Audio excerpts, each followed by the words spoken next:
Olá, meus caros e minhas caras. Vamos começar a nossa meditação nas Escrituras. E antes de ler o texto, eu quero fazer uma pergunta. Todos nós queremos chegar ao trono de Deus, certo? Eu acho que você que está aí também quer chegar ao trono de Deus, adorá-lo, afinal de contas, esse é um dos nossos desejos enquanto cristãos. Todos nós queremos, de alguma forma, nos achegarmos mais perto de Deus, todos nós enquanto servos e servas, súditos do reino de Deus, queremos nos aproximar mais perto da divindade, mais perto do poder de Deus. Esse é um desejo que é constante na vida do cristão. Uma outra pergunta: como fazer isso? Você deve ter imaginado alguma resposta agora. A resposta mais óbvia que você talvez tenha imaginado é: pela oração, professor, pela oração, pastor. Sim, é um dos caminhos. Talvez um de vocês pode ter imaginado: pelo jejum, pelo culto. Sim, é verdade, também são formas de nos aproximarmos de Deus. Mas o que as Escrituras nos dizem? Será que ela apenas aponta a oração, o culto, o jejum, aquilo que nós podemos talvez chamar de exercícios espirituais legítimos para nos aproximarmos de Deus, como única forma de nos aproximarmos do trono de Deus? Inclusive pensando aqui que algumas igrejas concentram muito os seus cultos na busca do trono de Deus. Inclusive foram lançados aí, louvores, CDs no mercado na busca do trono de Deus. O trono de Deus virou até mercado de louvor. As Escrituras nos trazem talvez uma visão um pouquinho diferente desse caminhar em direção ao trono, que não seja exclusivamente apenas pela oração, pelo jejum, pelo culto, pelo devocional pessoal. E é por isso que eu vou pedir para que você aqui acompanhe na leitura do texto bíblico que está em Apocalipse capítulo 4. Então, Apocalipse capítulo 4, a gente vê escrito da seguinte forma: Então olhei e uma porta aberta para o céu. A voz de trombeta, a primeira voz da minha visão, me chamou: Suba e entre, vou mostrar o que está para acontecer. Foi apanhado de uma vez em profunda adoração, e um trono no céu, com aquele que está sentado no trono, coberto de pedras preciosas, de tom quase transparente, e a chama de uma nuvem de esmeralda. 24 tronos rodeavam o trono, com os 24 anciãos sentados neles, com vestes brancas e coroas de ouro. Luzes de relâmpagos e trovões emanavam do trono. 7 tochas flamejantes estavam diante do trono. São os 7 Espíritos de Deus. Em frente ao trono havia como que um límpido mar de cristal. Caminhando ao redor do trono estavam 4 animais cheios de olhos, olhos para olhar para frente, olhos para olhar para trás. O primeiro animal era como um leão, o segundo era como um boi, o terceiro tinha um rosto humano e o quarto era como águia em voo. Os 4 animais eram alados, com 6 asas cada um. Eles tinham muitos olhos vendo ao redor e por dentro, e cantavam noite e dia sem descanso, dizendo: Santo, Santo, Santo é Deus nosso Senhor, poderoso e soberano, que foi, que é e que virá.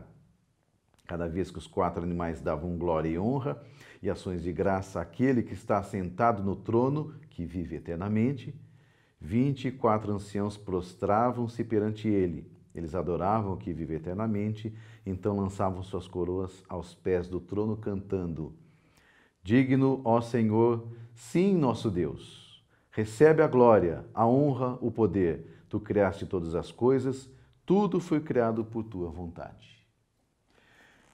Esse começo aqui do capítulo 4 é também o começo de um culto.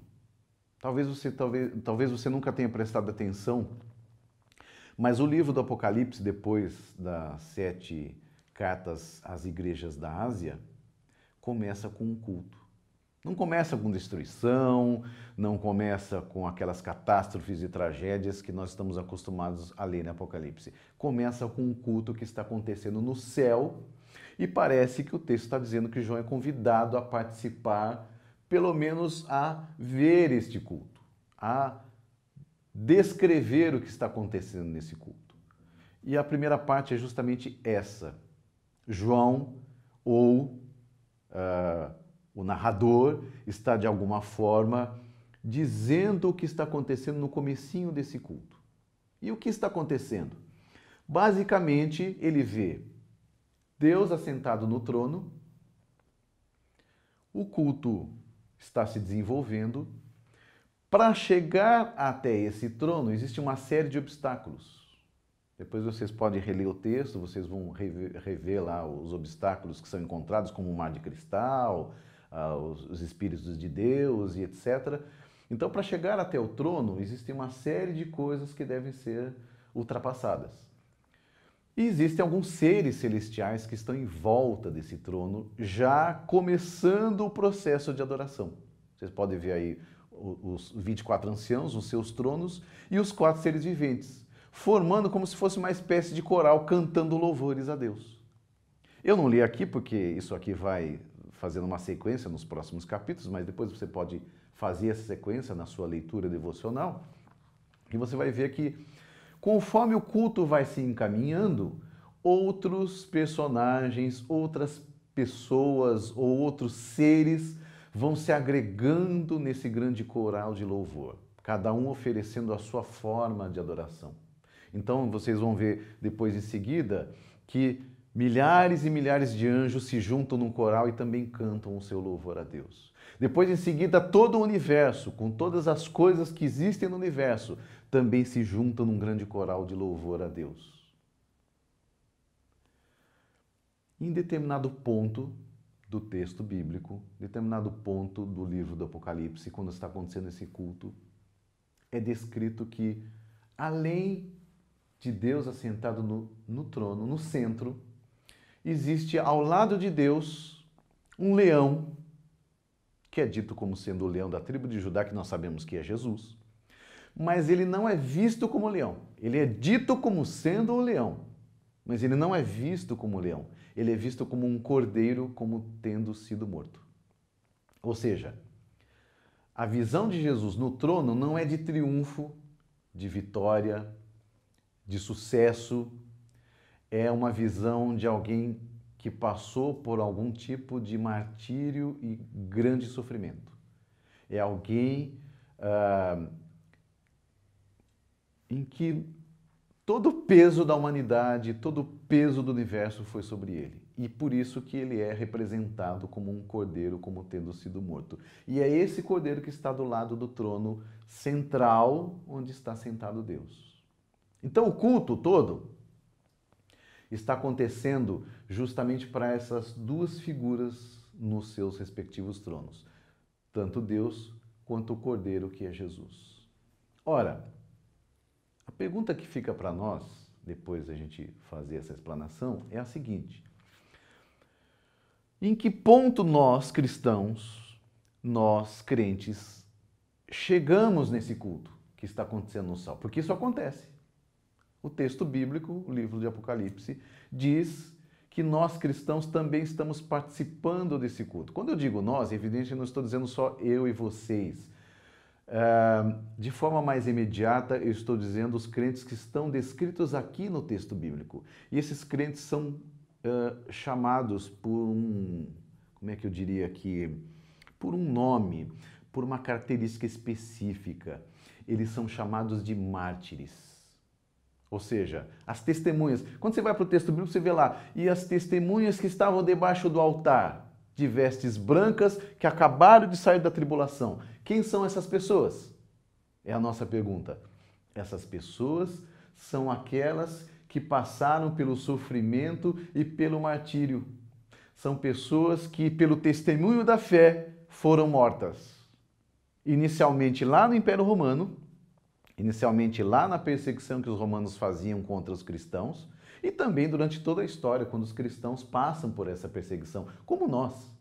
Ou seja, A fé em Cristo é exercida até a morte, até o sofrimento e martírio. E é só a partir desse ponto é que entram os cristãos nesse culto. Ou seja, se vocês lerem o texto, vocês vão ver que começa o culto lá com os 24 anciãos, com os 4 seres viventes, com os milhares de anjos. Depois são agregados todas as coisas do mundo nesse grande culto celestial. E por último, entram os convidados especiais no culto. Os convidados especiais no culto que vão adorar tanto Deus quanto o Cordeiro são os martirizados. São as testemunhas que sofreram martírio por causa da sua fé. E por que eles são os últimos? Eles são os últimos porque eles são justamente esses convidados especiais que eu falei para vocês. Os convidados especiais, eles entram nesse culto porque eles se identificam com aquele que está sentado no trono, o Cordeiro. E o Cordeiro se identifica com eles. Por que Jesus é representado como Cordeiro? Como aquele como tendo sido morto?